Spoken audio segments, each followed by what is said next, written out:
시편 102편 보겠습니다.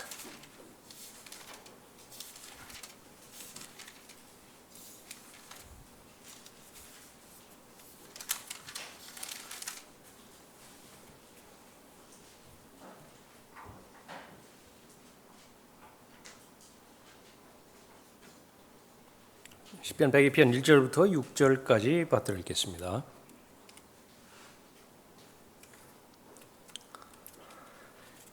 그 표제가 고난당하는 사람들의 기도 그랬죠. 그가 나약해져서 주 앞에 자기 고충을 털어놓을 때. 그래서 오늘 설교의 제목은 고난을 극복하려면이라고 하는 제목입니다. 고난을 극복하려면이라고 하는 제목으로 6절까지 살펴보죠. 오 주여 내 기도를 들으시며 나의 부르짖음이 주께 이르게 하소서. 내가 고난에 처한 날에 주의 얼굴을 내게서 감추지 마시고 내게 귀를 기울이소서. 내가 부르짖는 날에 속히 내게 응답하소서.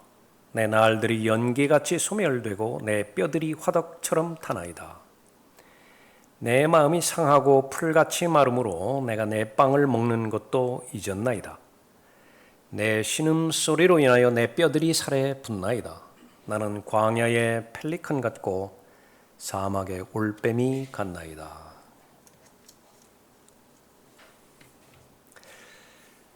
사람의 그 마음을 위로해주고 또 그 하나님의 위로로서 가던 길을 계속해서 가게 해주는 대표적인 책이 시편입니다. 실상 그리스도인의 삶의 질을 결정하는 것은 대환란 교리도 아니고요, 천년왕국 교리도 아니고 지금 현재 나의 삶을 살아가는 데 있어서 실제적으로 마음에 부담이 되어지고 마음에 갈등이 생기고 마음에 상처가 될 때 그 마음을 어루만져 주시고 위로하여 주시고 또 새로운 힘을 주시는 하나님의 은혜의 말씀이 가장 귀한 밑거름이 되는 것입니다. 그 은혜의 말씀의 토대 위에서 이제 예언의 말씀에 주의하고 올바로 나누어서 잘 공부하고 그렇게 될 때에 그 사람은 하나님께서 아주 귀하게 쓰시는 강력한 일꾼이 되는 것이에요. 에베소 교회의 실패의 문제는 무엇이었느냐 그러면 마음을 관리하는 데 실패했어요. 하나님에 대한 사랑과 또 이 하나님에 대한 충성스러운 맹세, 그것이 기본이 되어야 됨에도 불구하고 싸우는 기술에만 매달린 거예요. 나는 전사가 되어야 되겠다. 탁월한 군사가 되어야 되겠다. 그것은 모두의 그리스도인 모두의 모토이지만은 그러나 그것이 의미가 있기 위해서는 그 모든 부분들을 다 배제시키고 나서 이 온 우주 한가운데서 나 혼자 존재했을 때에 하나님 한 분을 대했을 때의 그 개인적인 관계, 그 친밀함이죠. 그래서 영적인 그 실제로의 그 자산은 하나님에 대한 사랑이고 하나님에 대한 친밀감입니다. 그러니까 이것을 계속 강조하는 이유는 무엇이냐 그러면 중요하기 때문에 그래요.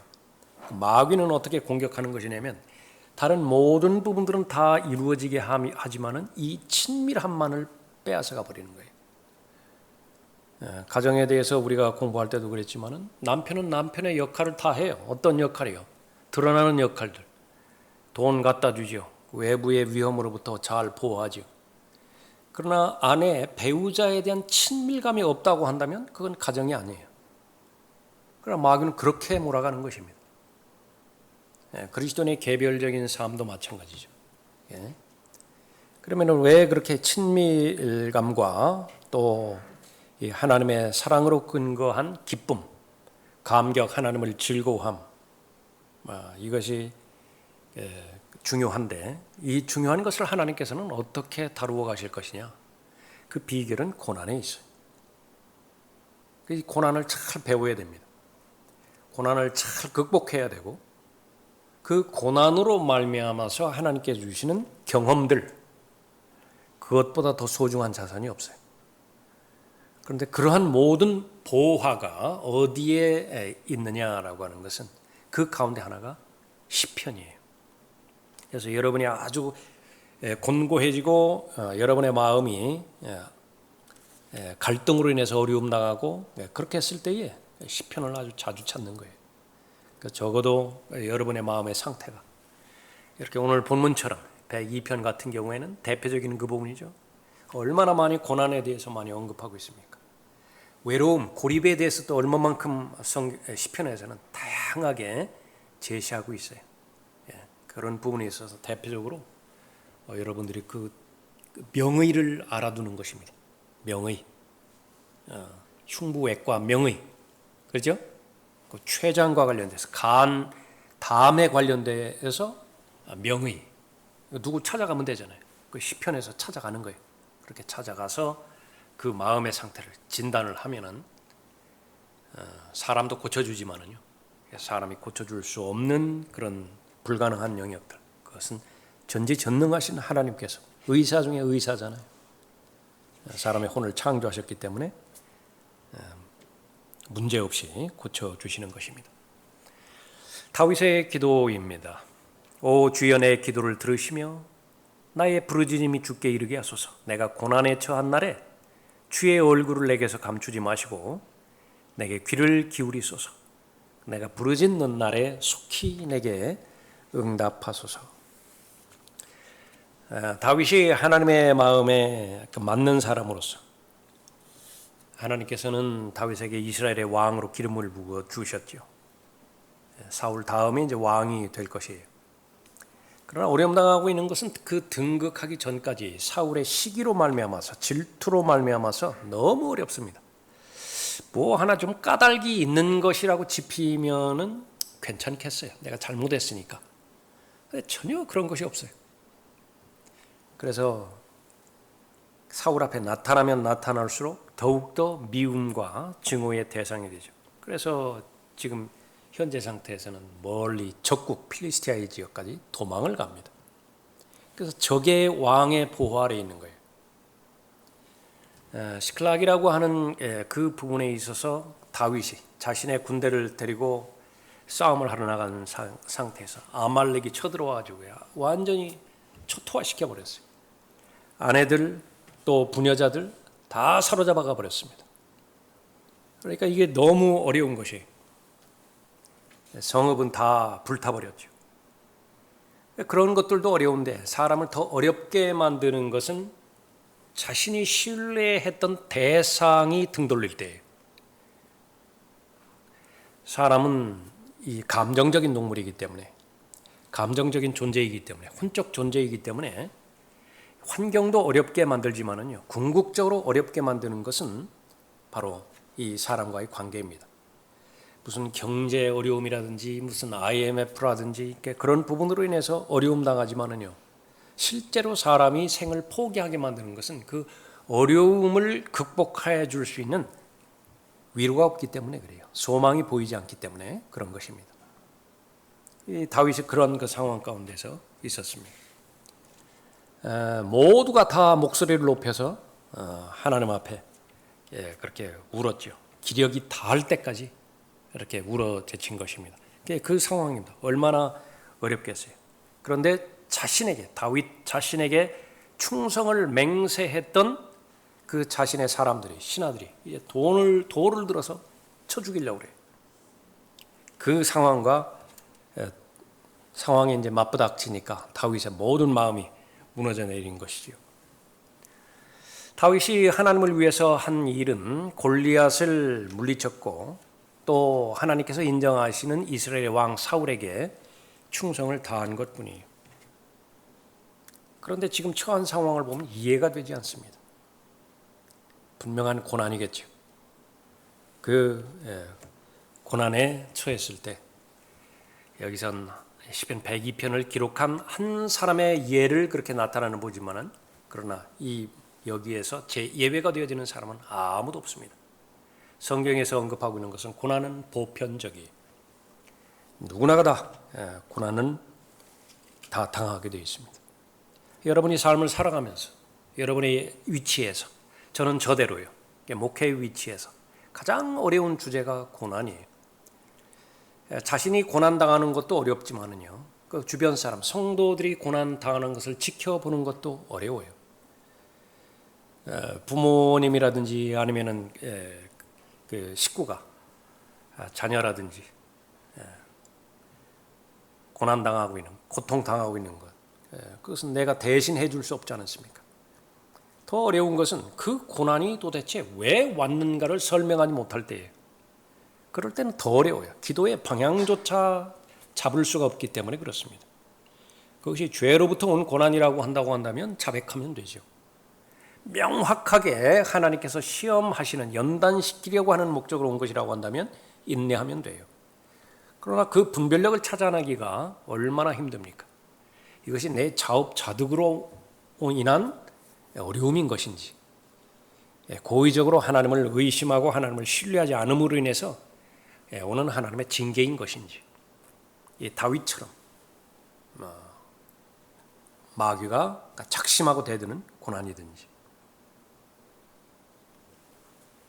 믿음의 사람일수록 이 고난의 크기는 더 커집니다. 성경에서 가르치는 일반적인 원리이고요, 결론이에요. 바람 많은 이 가지가 많은 나무는 바람을 더 많이 맞게 되어 있는 것입니다. 믿음의 사람일수록 더 큰 고난을 당하게 되는데, 고난 문제 어떻게 대할 것이냐. 고난을 극복하려면 첫 번째로 고난의 의미를 분명하게 배워야 됩니다. 1절 다시 보십시오. 오 주여, 내 기도를 들으시고 나의 부르짖음이 주께 이르게 하소서.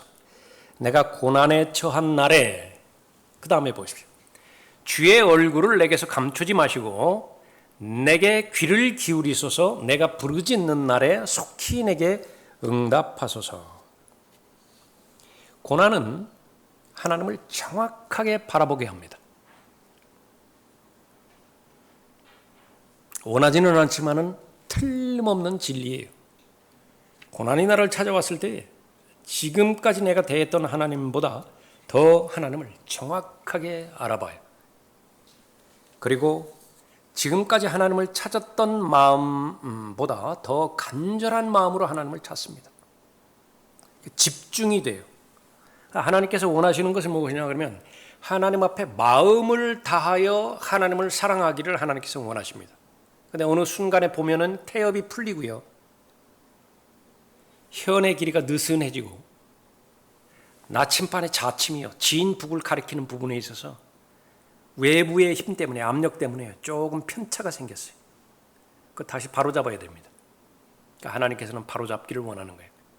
전체의 마음을 다해서 하나님 앞에 집중하기를 하나님께서 원하시는 것인데, 그것이 생각을 다하여, 마음을 다하여, 또 힘을 다하여 하나님을 사랑하라고 말씀을 하는 건데, 어쩔 수 없이 우리가 인정해야 되는 것은 우리의 육신의 본능이라고 하는 것은 그냥 내버려두면은요, 다시 말하면 거슬러 올라가지 않는다라고 한다면, 그냥 지금 현 상태에서 머물러 있다라고 한다면 그건 뒤처지게 돼 있어요. 그러니까 이것을 제일 먼저 배워야 되는 것입니다. 고난이 없다면, 그것도 참혹한 고난이 없다고 한다면 사람은 하나님을 찾지 않아요. 고난이 없으면 하나님을 찾지를 않아요. 그래서 고난을 주는 것입니다. 그러면은 성령으로 충만하고 믿음이 예수 그리스도의 충만하심에 장성한 분량에 거의 다다를 것까지 그렇게 믿음이 출중하면 되지 않습니까? 아니래요. 그 대표적인 사람이 바울이거든요. 바울의 이 고충, 그 고난에 대해서는 고린도후서 11장에서 아주 자세하게 잘 설명하고 있죠.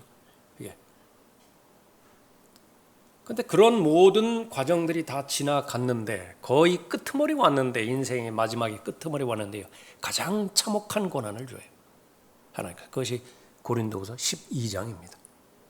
3번이나 아주 진지하게 구하잖아요. 고난을 제거해 주십시오. 고난을 제거해 주십시오. 고난을 제거해 주십시오. 우리 고난에 대해서 기도할 때 첫 번째, 고난을 제거해 주시라고 기도하는 것입니다.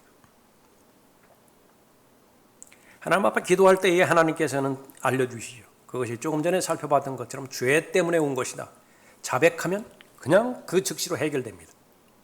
하나님의 징계의 대상으로 인해서 이 어려움이 왔다고 한다면, 이 아픔이 왔다고 한다면 하나님의 징계, 그것을 멸시하지 않고 무시하지 않고 그것을 잘 인내를 했다.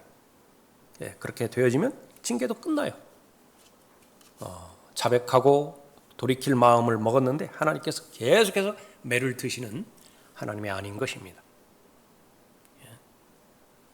그것이 이제 사탄과 관련되어서 온 것이라고 한다면 하나님의 섭리를 인정하고 감사함으로 받아들여야 돼요. 그건 역시 하나님의 은혜예요. 하나님의 은혜는 두 가지로 나눌 수 있는 것인데 그것이 긍정적으로 보여지는 하나님의 은혜가 있고 부정적으로 보여지는 하나님의 은혜가 있습니다. 우리는 부정적으로 보여지는 하나님의 은혜는 원하지 않아요. 그러나 하나님의 은혜예요. 근데 그것을 마음으로 수용했을 때에 하나님께서 계시해 주시는 그 진실은 다른 어떤 것과도 비교할 수 없는 더 큰 은혜라고 말씀하시죠. 바울이 그것을 깨닫고 더 큰 감사를 하나님 앞에 드리는 것입니다. 고난의 의미는 무엇인가? 하나님을 찾는 과정이에요. 하나님을 알아가는 과정이고 하나님께서 우리를 부르시는 음성 더 또렷하게 들을 수 있는 그런 과정인 것을 볼 수 있습니다. 욥은 얼마만큼 하나님 앞에서 의로운 사람이었습니까? 욥에게 고난을 허락해 줬죠. 그 뒤에 욥이 하나님에 대해서 하나님을 알았다라고 하는 그 고백은요, 그 전과는 비교가 안 돼요. 고난을 통과하기 전에 욥과 고난을 통과한 후에 욥의 고백. 내가 주에 대하여 귀로만 들었사오나. 언제요?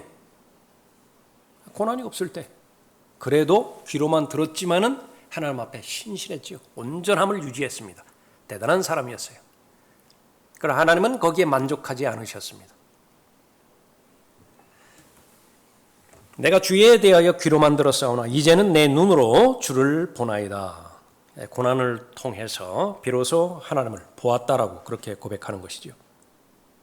그렇습니다. 하나님께서는 계속해서 그리스도의 충만하심에 장성한 분량에까지 하나님을 알기를 원하는 것인데 거기에 고난은 필수적이에요. 우리는 원하지 않지만, 달가워하지 않지만 하나님 보시기에는 그것은 반드시 필요한 과정이라고 하는 사실입니다. 우리의 삶이 편안해지면은요, 안정되어지고 갈등도 없고 그렇게 되어지면 인정해야 될 것이 세상으로 또 내려가 버립니다. 긴장이 있어야 돼요. 어떻게 하루 한 날도 아니고 그렇게 살아야 됩니까? 그것이 현실이에요. 현실이라고. 계속 긴장해야 됩니다. 그것이 몰입하는 것이고 집중하는 것이고 그것이 조금 전에 살펴봤던 것처럼 마음을 다하여 하나님을 사랑하는 그 마음의 상태를 확인하는 것인데 그 상태가 느슨해졌다.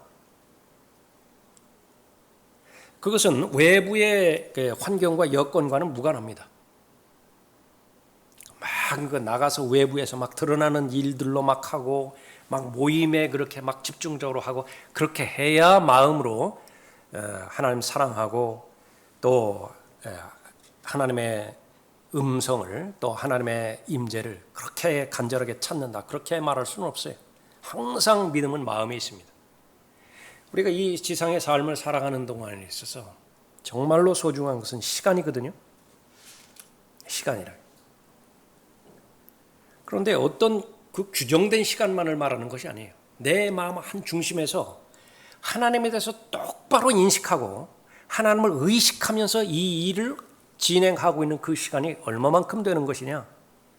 그에 대한 시간을 확보하고 그 시간에 대한 훈련을 쌓기 위해서 골방이 필요한 거예요. 그래서 골방의 훈련이 잘 되어 있는 사람은 어디를 가든지 그리스도인이에요. 교회 안에서도 그리스도인이고 집에서도 그리스도인이고 직장에서도 그리스도인이고 산에서 강에서 아니면 외국에서 타지에서 그리스도인이에요.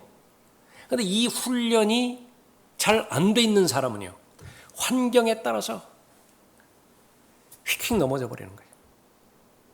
이중 생활 아니라 막 이중 생활, 삼중 생활 막 그렇게 돼 버린다. 환경에 따라서 종속이 돼 버리는 거예요.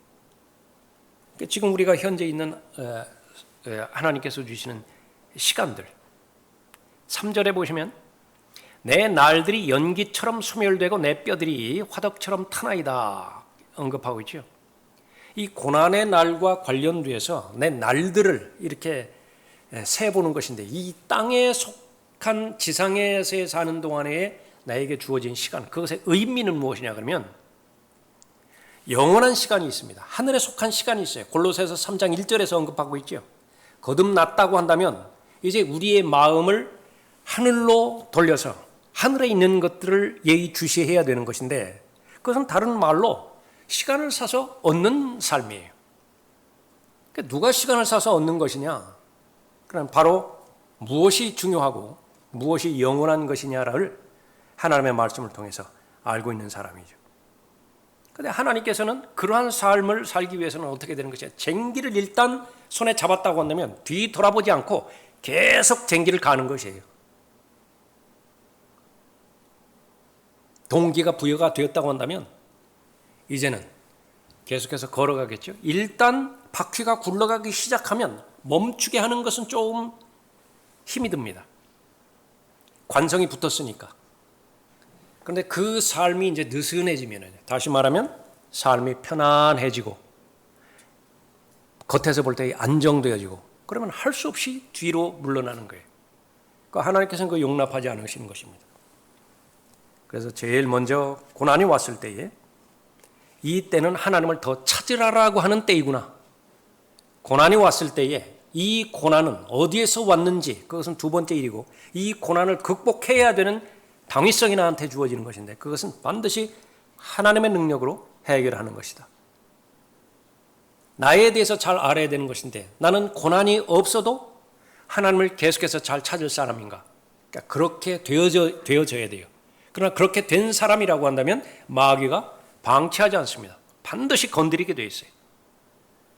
제일 먼저 우리가 알아야 되는 것, 고난의 의미를 배워야 되는데, 그 고난은 하나님을 더 잘 볼 수 있게 해주시고, 그 고난은 하나님을 더 잘 알 수 있게 해준다라고 하는 것입니다. 하나님을 더 잘 알고 하나님을 더 잘 보았다라고 한다면 그 다음 단계는 우리를 하나님의 방법대로 연단시키는 것입니다. 히브리서 11장에서 믿음의 영웅들이 나오죠. 그 믿음의 영웅들은 한결같이 어려움에 처해 있습니다. 또 어떤 사람들은 잔혹한 조롱과 채찍질의 시련도 받았고, 얼마나 기도했을 거예요? 이 사람들이 자기 잘못 때문에 박해를 받은 것이 아니라 예수 그리스도 때문에 조롱을 받았고 채찍질을 받은 거죠. 얼마나 기도했었겠어요. 우리 거리 설교할 때마다, 복음 전파할 때마다 거의 대부분 빼놓지 않고 기도하잖아요. 이 시간 마귀가 공격하지 않도록 보호해 주십시오. 더욱이 결박당하고 감옥에도 갇혔으며 돌로 맞고 톱으로 켜지고 시험을 당하고 칼로 살해되었으며 양의 가죽과 염소의 가죽을 쓴 채 유리하며 궁핍과 고난과 학대를 당했느니라. 그런데 잘 알아야 되는 것은요, 이런 외부의 여건인데요, 이 당사자의 마음이 성령으로 충만해져 있지 않고, 다시 말하면 하나님에 대한 사랑으로 마음이 가득 차 있지 않고 그냥 당위성만 주어졌다. 아, 그리스도인은 순교해야 돼. 나는 그리스도의 군사니까 영적 전쟁에서 싸우다가 예수님 부인하지 않고 죽어야만 해. 심각한 문제입니다. 그거는. 그렇게 해서 죽은 사람도 많아요. 그렇게 해서 죽은 사람도 많아요. 몇 번 우리가 살펴봤지만 공산주의 신념을 위해서 이데올로기 때문에 자신의 목숨 바친 사람 많다고요. 끝까지 전향하지 않은 사람이 제가 알기로는 42명 정도 되는데요. 북으로 다 보냈잖아요. 전향 안 하는 거예요. 그러니까 충성심이에요. 주체 사상에 대한 충성심. 그 부분에서 차이 없이 그것이 하나의 신념에 대해서 이것을 견뎠다, 이렇게. 무슨 의미가 있겠어요? 그래서 이 고난에 대해서 의미를 잘 배울 때에 믿음의 영웅들, 고난을 다양한 방법으로 수없이 많이 고난을 받았지만은 그때마다 기도했지만 하나님께서는 그 기도에 예수 그리스도의 겟세마네에서의 기도처럼 no라고 응답해 주셨죠. 기도 응답 받은 것이에요. 한결같이 소망 가운데서 어떤 소망이죠? 부활의 소망과 영생의 소망이에요. 어차피 한 번은 통과해야 되는 관문이에요. 죽음이라고 하는 것은 어차피 통과해야 되는 관문이다. 그러면 어떤 죽음의 형태가 그리스도인다운 죽음이냐, 교통사고로 죽는 죽음이냐, 순교의 죽음이냐, 아니면 장수에서 자기 생명을 다해서 죽는 그런 죽음이냐. 하나님 보시기에는 다 똑같다고요. 죽음이에요. 어차피 죽음이에요. 사람의 관점에서 볼 때 아주 처절한 죽음이 있을 것이고 안타까운 죽음이 있을 것이고 그런 부분이지만 그 사람이 성도라고 한다면, 그 사람이 예수 그리스도와 동행하고 있다고 한다면 죽음의 형태는 별 의미가 없어요. 그냥 하나님께서 불러가 주신다. 언제 불러가 주시든지 간에 그 사람의 마음 가운데서는 고난을 잘 배운 거예요. 고난을 극복할 수 있는 사람이죠. 고난이 올라가는 순간까지 그 사람은 계속해서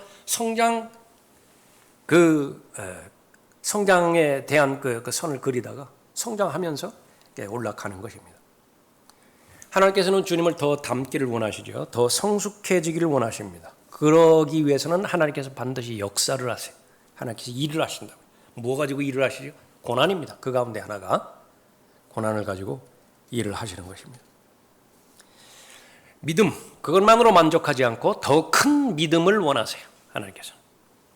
더 큰 믿음으로 성장하기 위해서 고난을 허락하시는 것입니다.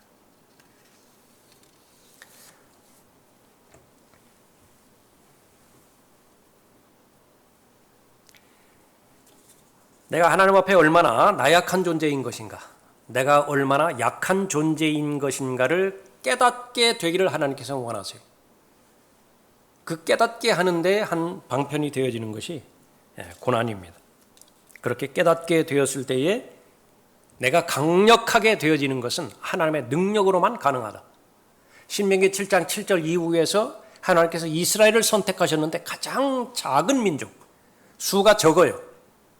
그것을 선택하신 목적은 이스라엘을 가장 강한 민족으로, 탑 네이션으로 만들기 위함이었죠.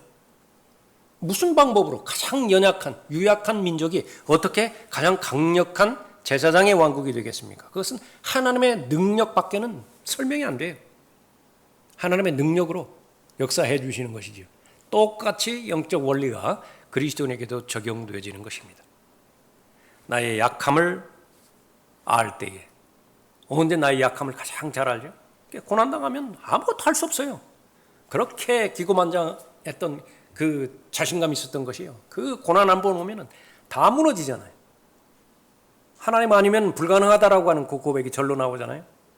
그렇게 될 때에 바로 하나님의 능력으로 나를 강건하게 성장시켜 주는 것이죠. 하나님의 역사를 받아들이는 것입니다. 두 번째로, 고난을 극복할 수 있는 지혜를 얻어야 됩니다. 고난의 의미를 잘 배웠다고 한다면 이제 실제로 on the job training, 실무를 통해서 배워 나가요. 그래서 인생에 있어서 사건 하나하나마다 이 고난에 대한 교리를 잘 적용시켜야 되는데 지혜가 없으면 불가능해요. 그럼 어떻게 하면 지혜가 있어야 되는 것이냐? 말씀과 기도예요. 말씀과 기도입니다. 말씀과 기도 없이는 이 지혜롭게 행하지 못하는 것입니다. 이 고난에 대해서 잘 설명해 주고 있는 것이 야고보서죠. 인내에 대해서 강조하고 있습니다. 그러므로 형제들아, 주께서 오실 때까지 인내하라. 보라, 농부가 땅에서 나는 귀한 열매를 바라고 이른 배와 늦은 비를 받을 때까지 오래 참나니. 계속해서 말씀하시는 것은 예수 그리스도의 다시 오심이에요. 이때까지 고난은 절대로 그치지 않아요. 성도의 삶 가운데서 그때의 이 고난을 잘 극복할 수 있는 비결은 무엇이냐면 인내하라. 인내로서 극복하라. 근데 인내는 힘이잖아요. 이 힘이 형성되어지는 여건이 마련되지 않았다라고 한다면 계속 당합니다. 계속 당하기만 해요. 고난의 의미를 배우지를 못하는 것입니다. 계속 이 고난의 의미를 배우지 못하고 인내하지 못하면 어떻게 돼요? 한쪽으로는 낙심하든지요. 낙심해서 그냥 포기해버려요.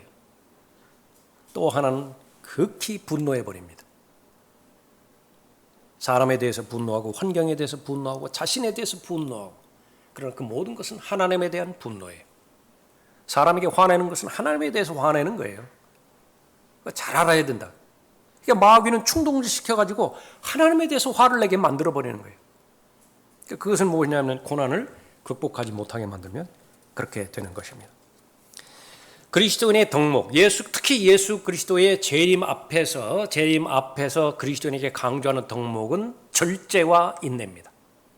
절제하지 못하는 그리스도인, 더 따지고 자시고 할 것도 없어요. 저는 그렇습니다. 성도들의 모습 이렇게 봤을 때 아무리 다른 면에 출중한다 하더라도 그 사람이 절제하지 못해요. 그 사람이 인내하지 못해요. 한계예요. 거기까지예요, 그냥. 성경에서 일관되게 말씀하시는 것은 예수 그리스도의 재림과 관련돼서 가장 강조되어지는 것은 기도에 있어서도 절제를 강조하고 빌립보서 4장 6절 7절의 문맥이 그것이에요. 주께서 오실 때가 가까이 왔는데 그때 절제를 할 수 있어야 된다. 누가 절제를 하죠? 누가 절제의 그 덕을 쌓을 수 있습니까? 고난에 대해서 잘 극복한 사람이에요. 그렇지 않으면 답이 없다고요. 어디서 배워요? 그 절제의 또 인내의 그 힘을. 인간 관계 속에서 생기는 어려움이 있습니다. 사람들 사이에서 관계는 어려움들. 또 하나는 환경으로 말미암아서 생기는 어려움이 있지요. 환경에 대해서 어려운 부분을 오래 견딜 수 있어야 되고 끈기로 견뎌야 돼요. 사람과의 그 관계 가운데 있을 때 그때의 하나님의 관점에서 볼 때는 오래 참을 수 있어야 되어지는 것입니다. 질병에 대해서 계속해서 하나님께서 이 고난에 대한 정상적인 반응을 보이기를 원하고요. 가난이요, 가난. 요즘 들어서는 이제 이 절대 빈곤이 이제 돌아와요. 그러나 몇 년 전까지만 한다 하더라도, 코로나 이전까지만 하도 이 절대 빈곤은 그다지 적용될 수 없는 부분이었는데요. 이제는 상황이 달라요. 우리나라도. 실제로 밥을 굶는 사람이 있고요. 예. 절대 빈곤자가 있다. 그러니까 이 부분에서 그리스도인이 이런 상황 가운데 처해 있을 때 그러면 어떻게 할 수 있는 것이냐? 방법은 무엇이에요? 그때마다 필요를 공급해주는 거기에만 매달리면 한이 없는 것이고, 궁극적으로 병이 오고 가난이 오고 또 사람들로부터 오해를 사고 또 억울한 환경 가운데서 계속 방치되어 있고 다른 사람이 알아주지 못하고 그런 그 상황 가운데서 근본적인 해결책은 인내하는 것입니다.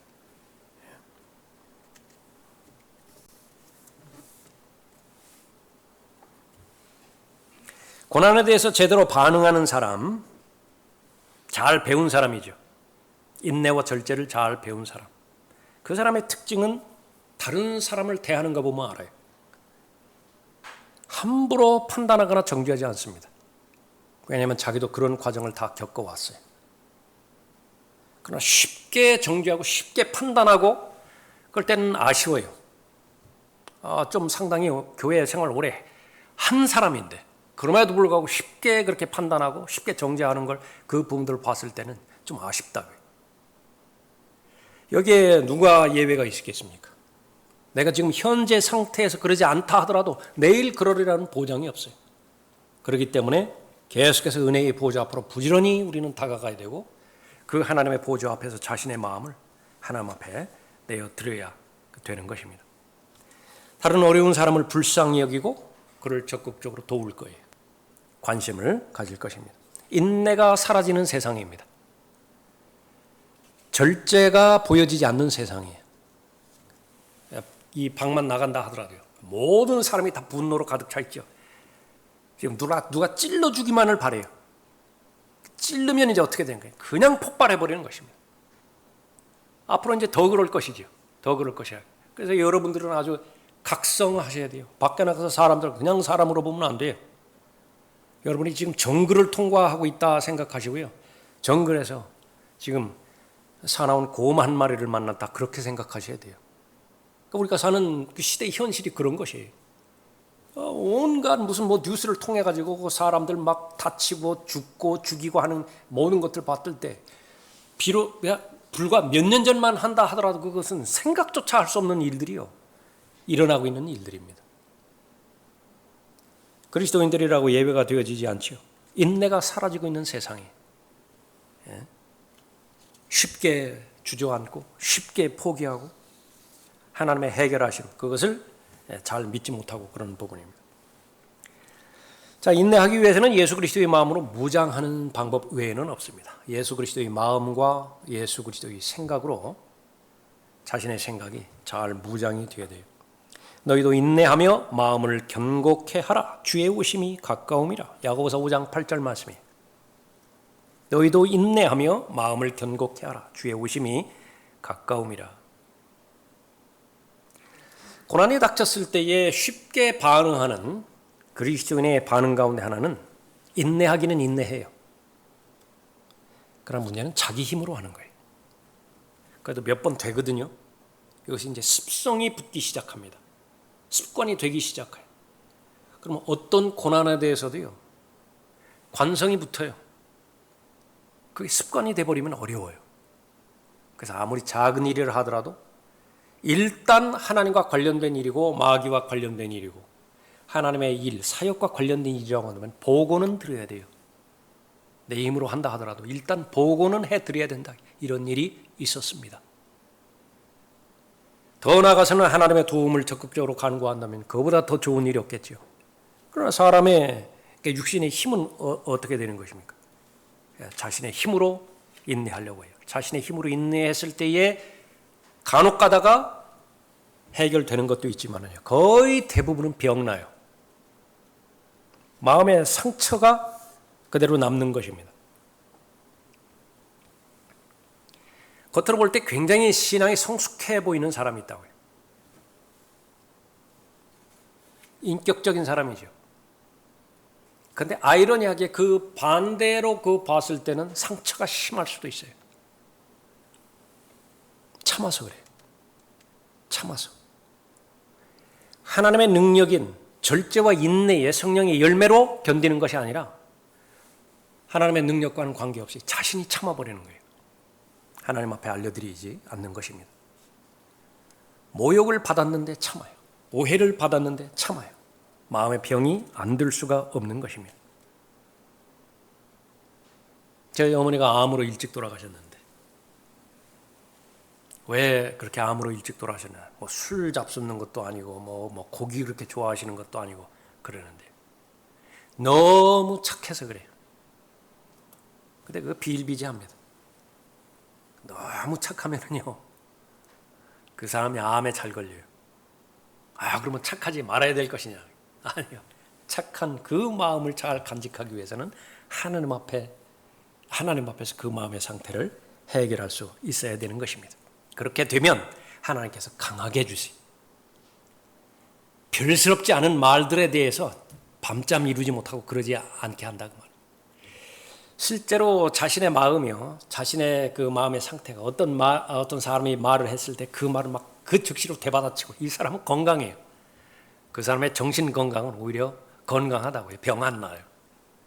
정말로 속에 골골거리고 그렇게 힘든 사람은 잘 말하지 못하는 성격이고요. 다 용납하려고 하고 이렇게 선해 보이는 사람들, 그런 사람들이 병을 그렇게 앓는 것입니다. 마귀가 노려요. 그런 사람을 또 계속해서. 그래서 한두 번 당했다고 한다면 그 두 번째, 세 번째부터는 맞받아 쳐야 돼요. 누구에 대해서? 마귀에 대해서. 그 즉시로 무릎 꿇고 은혜의 보좌 앞으로 나아가서 일어난 모든 부분들, 내가 갈등했던 모든 부분들, 고난에 관련된 모든 부분들을 하나님 앞에 아뢰고 내 앞에 예수 그리스도께서 서시게 해야 돼요. 그렇게 해서 다루시라. 그렇게 된다고 한다면 무엇을 경험하게 될 텐데요? 지각을 초월하는 하나님의 평강을 경험해요. 그렇게 될 때 그것이 기도의 힘인데 그것은 바로 예수 그리스도의 마음과 예수 그리스도의 생각으로 자신의 마음이 견고하게 되어져 있는 부분입니다. 성도들을 위해서 기도하고요. 자녀들을 위해서 기도하고 쉽게 상처받지 않게 해주십시오. 여러분들 그렇게 기도하고 있다고 한다면 계속 기도하시고요. 이런 기도를 잘 해보지 않았다 그러면 정기적으로 기도하세요. 여러분 자신부터 제가 쉽게 상처받지 않게 해주십시오. 여러분이 사랑하는 대상들, 상처 받음으로 인해서 그 관계가 어려워지는 것이거든요. 마귀가 노리는 고난의 목적은 그것이에요. 마음이 약해지게 만드는 것입니다. 강하게 해주십시오. 하나님 앞에 기도하는 것입니다. 우리가 들림받아 올라갈 그때까지 인간 관계 속에서 어차피 살아가야 되는 현실이라고 한다면 이것은 필수적이에요. 그러지 않으면 어떻게 되는지 아세요? 얼굴 안 보면 되지 뭐. 져버리는 거예요, 그건. 또 하나의 패배예요. 얼굴 안 보면 되지 뭐.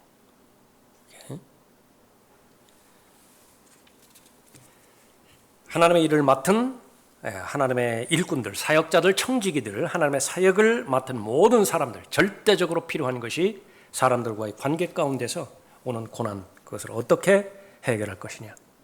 그것은 바로 예수 그리스도의 마음과 생각으로 무장되는 것입니다. 또 하나, 병행해서 예수 그리스도의 마음과 생각으로 무장되지 않고 나의 생각으로만 꽉 차 있다고 한다면 내 육신의 성향에 의해서 살아가게 될 텐데 그것은 원망이에요. 불평입니다. 원망, 그 방법 자체가 하나의 자기 정화의 방법이에요. 원망이라도 해야 된다고요. 그러지 않으면 견디지를 못하기 때문에 그런 것입니다.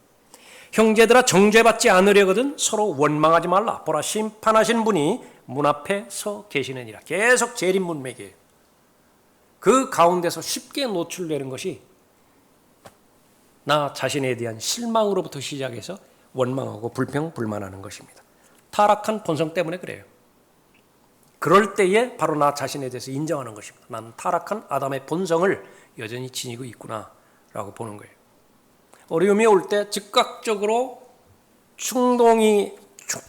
충동이 나오는 그 본능은 하나님 앞에 아뢰는 것보다 원망하는 것이 먼저인 것입니다.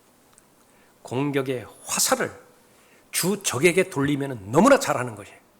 그러나 그 화살의 방향이에요. 주 적이 아닌 내부로 돌리는 데 문제가 있어요. 자기 편이라고요. 저항성이, 면역이요. 그 잘못된 방향으로서 자기 살을 깎아먹어요. 자기 세포를 죽여요. 면역이 결핍이 돼버렸다. 그것이 고린도전서 3장에서 언급하고 있는 시기와 질투로 말미암는 분파, 분열, 그런 것들입니다.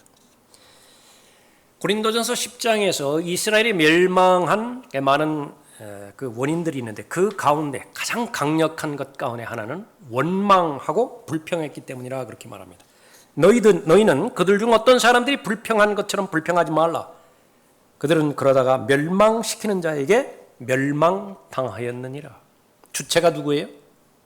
사탄이에요. 멸망시키는 자. 멸망시킬 목적으로 왔는데 도구는 무엇이냐 이게? 원망과 불평이라. 원망과 불평은 언제 와요? 고난이 없으면 무슨 원망 불평을 해요? 지금 다 기분 좋은데 지금 모든 것이 다 제대로 돌아가고 있는 것인데 왜 원망해요? 왜 불평해요? 지금 어렵다고요. 환경도 어려워지고 관계도 어려워지고 있다고요. 그때에 마귀는 슬며시 생각 하나 넣어주는 것입니다. 전에 쌓여 있었어요. 그것이. 하나님과의 관계 가운데서 소홀히 함으로 인해서 지금 누적돼 있었어요. 그것이 이제 하나의 점화가 돼서 폭발이 되면은요. 지금까지 눌러졌던 용수철의 탄성 꾹꾹꾹 눌렀었죠. 한 번 더 눌러졌는데 이 폭발력은요. 몇 배에 해당돼요. 다 박살나는 거예요. 엉망진창이 되는 거예요. 누가 그래요? 욱하는 마음에 그냥 칼로 찌르잖아요. 참 안타까운 것은 그때는 그 결정밖에 없어요. 칼로 상대방을 찌르는 결정밖에 없었다고요. 그런데 그 순간에 그 감정이요. 계속 돼야 돼요. 잘 찌른 것이다. 1시간 지났는데 난 잘 찔렀다. 그 다음날 일어났을 때도 누가 뭐라 한다 하더라도 내가 감옥에 간다 하더라도 그때 그 사람은 내가 잘 찔른 것이다. 1년 후에도 내가 그건 잘 찔렀다. 그렇게 해야 되는데요. 몇 분 안 걸려요. 후회가 되는 것은. 돌아보니까 끔찍한 일을 저지른 거예요. 그것을 무한 확장한 것이 바로 이 땅에서의 삶과 다가오는 영원의 삶을 연결해주는 그리스도인의 삶입니다. 이 땅에서의 지상에서의 삶의 시간, 여건, 기회들 이것은 모두가 다 다가오는 세상과 관련되어 있고 영원한 영광과 관련되어 있는데 참지 못한 거예요. 절제하지 못한 것입니다. 즉각적으로 감정대로 대하고 또 원망하고 불평하게 된 것이죠. 성경은 원망에 대해서, 불평에 대해서 아주 지나칠 정도로 금지하고 있습니다. 그러지 말라라. 왜 그런 것입니까? 그것은 하나님에 대한 원망과 하나님에 대한 불평이기 때문에 그래요. 왜 그렇죠? 하나님께서 섭리 가운데서 그 사람 붙여준 거예요. 하나님께서 섭리 가운데서 그런 환경에 넣어주신 거예요. 그런데 그 환경을 불평해버렸다. 최종 결재권자에 대한 불평이라고요. 왜 이런 사람하고 일하게 했습니까? 인사권자에 대해서요. 불평불만하는 거예요. 절대로 그렇게 돼서는 안 되는 것입니다. 고난을 허락하셨죠. 그 고난 뒤에 하나님의 계획과 역사, 목표, 그것을 안다라고 한다면 그 고난은 원망의 대상이 절대로 아닙니다. 그것은 오히려 감사의 대상이죠. 그러나 인내를 온전히 이루라. 이는 너희가 온전하고 잘 갖추어져 아무것도 부족함이 없게 하려 함이라. 원망하지 않는 대신에 적극적으로 해야 되는 것은 지혜를 간구하는 것입니다. 내가 지금 처한 상황과 여건이 있는데요. 이 고난이에요. 그런데 여기서 지혜가 없으면 이거 빠져나가지 못합니다. 극복하지 못해요.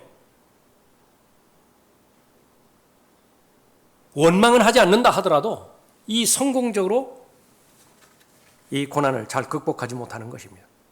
그러면 지혜를 어떻게 얻는 것이냐? 똑같은 말로 기도하라 명령하십니다. 너희 가운데 고난받는 자가 있느냐? 그는 기도할 것이요. 야고보서 5장 13절 말씀입니다. 지혜가 없이는 이 고난을 극복할 수 없어요. 지혜가 없으면 무슨 방법으로 극복해요? 지금까지 싸웠던 자기 경험을 의존할 것이라고요. 자기 성정, 자기 코드, 그거 가지고 헤쳐나갈 것이라고요. 그러나 기도를 통하여 지혜를 간구한다고 합니다. 다시 말하면 올바른 기도를 할 수 있다고 한다면 그 고난은요, 다른 것과 비교할 수 없는 절호의 찬스가 되는 것입니다. 기도 가운데 고난받는 지체들을 위해서 기도하는 기도 가운데 그 기도가 포함되는 기도예요. 올바로 기도할 수 있도록 해주십시오. 그 지체가 고난을 통과하는 데 있어서 올바른 기도를 통해서 그 고난을 잘 극복할 수 있게 해주십시오. 아닌 게 아니라 고난이 닥쳤을 때 올바로 기도할 수만 있다고 한다면 이것이 대전제예요. 그 사람에게 내려지는 복은 다른 사람과 비교할 수 없는 큰 은혜의 복을 하나님께서 주시는 것입니다. 오히려 투자의 시간이에요. 그 고난의 터널을 통과하는 그 시간이. 그러나 거의 대부분은 고난의 때에 올바로 기도하지 못합니다. 급하기 때문에 그래요. 고난의 의미에 대해서 희미해졌기 때문에 그런 것입니다. 그러나 그럴 때일수록 성숙한 그리스도인이라고 한다면 더욱더 이 고난의 의미를 다시 되새기고 하나님께서 섭리 가운데서 이 고난을 허락해 주셨으니만큼 지혜 가운데서 기도를 통하여 극복해 나갈 수 있어야 됩니다. 사람의 약한 부분은 바로 눈앞에 있는 것에 초점을 맞추게 되어 있어요. 그래서 제일 첫 번째 지금 내가 닥친 상황 거기에 몰입되지 말아야 됩니다. 아주 의식해야 돼요.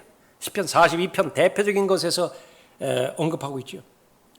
그래서 유체 이탈법 대화를 하세요.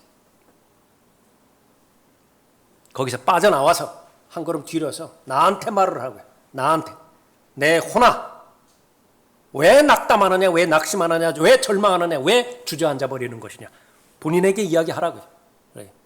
엉뚱한 말로 하지 말고 성경에 나와 있는 그 구절을 그대로 가다가 약속의 말씀으로 주장해 드리면 돼요. 상황에 빠지게 만드는 겁니다. 제일 첫 번째. 그래서 돈 문제에 걸려 있으면 돈 문제에서 헤어나지 못해요. 기도를 해도 돈 문제만 기도하고 무슨 그 설교를 듣고 성경을 공부한다 하더라도 그 문제만 빠져 있고 그래요. 병도 마찬가지예요. 건강에 대해서 손실이 되었다. 그러니까 그 상황에 대해서 고난 자체에 대해서 빠져버리면 헤어나오지 못하는 것입니다. 그건 늪 속으로 스스로 들어가는 것이에요. 자신에게 초점을 맞춰서 안 되고요. 우리는 믿음의 대상은 내 자신이 아니에요. 내 감정이 아니라고. 내 지혜가 아니에요. 믿음의 창시자요 완성자이신 예수를 바라봐야 돼요. 내 자신에게 초점 맞추지 말고 또 환경과 자기 자신에게 초점을 맞추지 않는 것은 나에게 해를 가하는 자들이 있다고요. 나를 박해하는 자부터 시작해서 내가 망하기를 바라는 자들, 나를 괴롭게 만들려고 작심하고 대드는 자들, 그 사람 묵상하지 마세요. 계속 그 사람들만 생각하지 마세요. 생각하면 생각할수록 그것은 정말로 빠져나오기 힘든 그런 것 덫에 걸려드는 것입니다. 의지적으로 눈을 돌려서 하늘을 바라보세요. 오 주여, 내 기도를 들으시며 나의 부르짖음이 주께 이르게 하소서. 내가 고난에 처한 날에 주의 얼굴을 내게서 감추지 마시고 내게 귀를 기울이소서. 내가 부르짖는 날에 속히 내게 응답하소서. 하나님만 찾는 것입니다. 그리스도인에게는 약속이 있습니다. 고난에 대한 귀한 약속이죠. 이는 현재의 고난들이 우리에게 나타나게 될 영광에 감히 비교되지 못한다고 내가 여기기 때문이라. 이 로마서 8장 18절을 놓고 아주 진지하게 공부하시나요? 그 말씀이 로마서 8장 18절에 있어.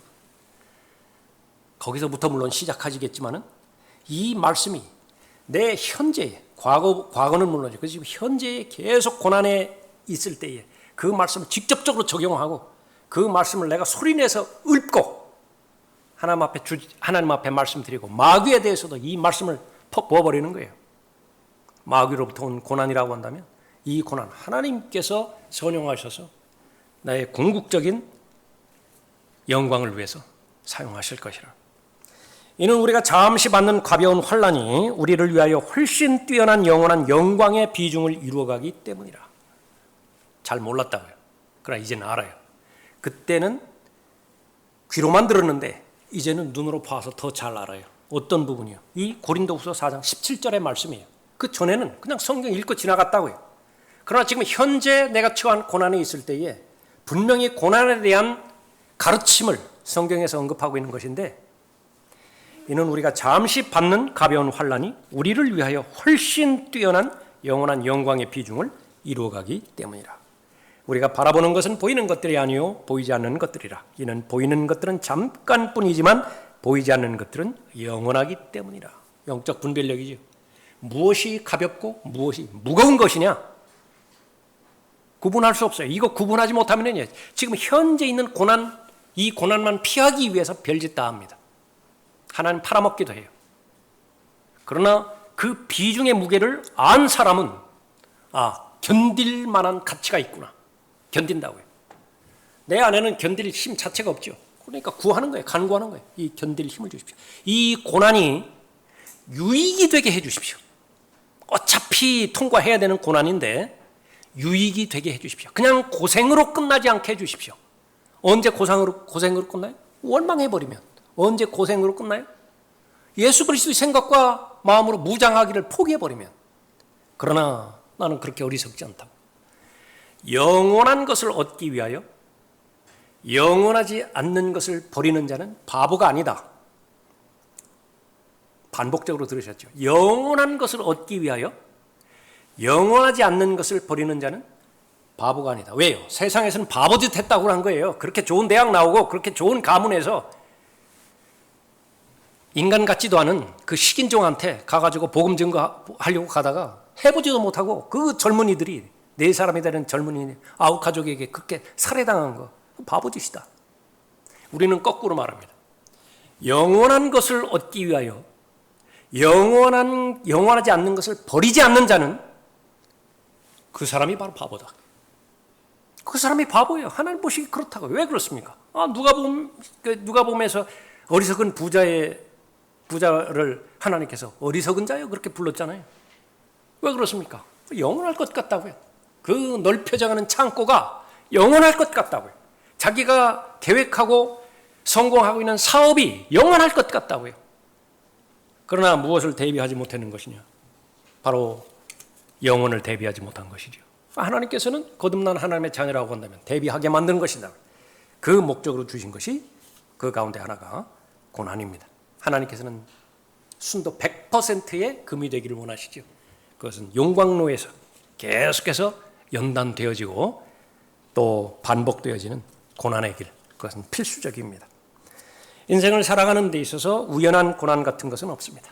아무리 작은 고난이라 하더라도 반드시 하나님의 섭리 가운데서 허락되어져 있는 것입니다. 다시 한번 우리가 살펴보지만 이 고난에 대해서 재수 없는 것으로 넘기는 것부터 시작해서 그러면 안 돼요.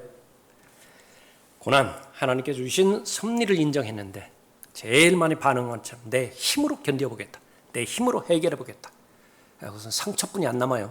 그러니까 절대로 그래서는 안 되는 것입니다. 고난에 대한 교리를 잘 배울 뿐만 아니라 구체적으로 이제 강론에 들어가서 지혜를 통해서 이 고난을 극복하기를 원하는 것이 하나님의 원리인데, 이거는 기도를 통해서 그 지혜를 받아내는 것이. 왜 그렇죠? 그 지혜는 성경에 안 나와요. 지금 이 상황 가운데서 내가 계약을 해야 됩니까? 안 해야 됩니까? 도장을 찍어야 됩니까? 말아야 됩니까? 성경에 없다고요. 그런 거는. 이 나를 상대하는 이 사람에 대해서 내가 하나님의 말씀으로 화를 내야 됩니까? 아니면 한 번의 기회를 더 줘야 됩니까? 그런 거 성경에 안 나왔다고요. 그런 그 부분들을 잘 극복하고 인내함으로 인해서 욥의 고백처럼, 그러나 그는 내가 택한 길을 알고 계시니 그가 나를 연단하시면 내가 금같이 나오리라. 내가 가는 길 나는 모르지만 하나님은 알고 계신다는 말이죠. 그 결과는 이미 정해져 있어요. 다 알았다고. 마치 어떤 영화 같은 데서요, 처음에 시작할 때 결론을 먼저 말해주죠. 결론을 먼저 말해준다고. 그 결론이 어떻게 결론까지 왔는가, 그 영화를 풀어가기 시작하는 그 패턴이요. 무슨 방식이 있을 거예요. 막 그 이름이. 그러니까 그거하고 똑같아요. 우리는 이미 영화롭게 되었다고요.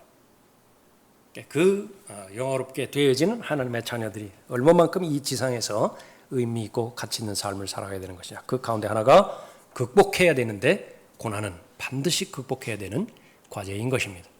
여러분이 고난의 그런 과정이 있을 때마다 하나님 앞에 기도하시고 하나님의 말씀 여러분의 마음에 잘 적용해서 고난을 극복하시는 여러분이 되시기 바랍니다.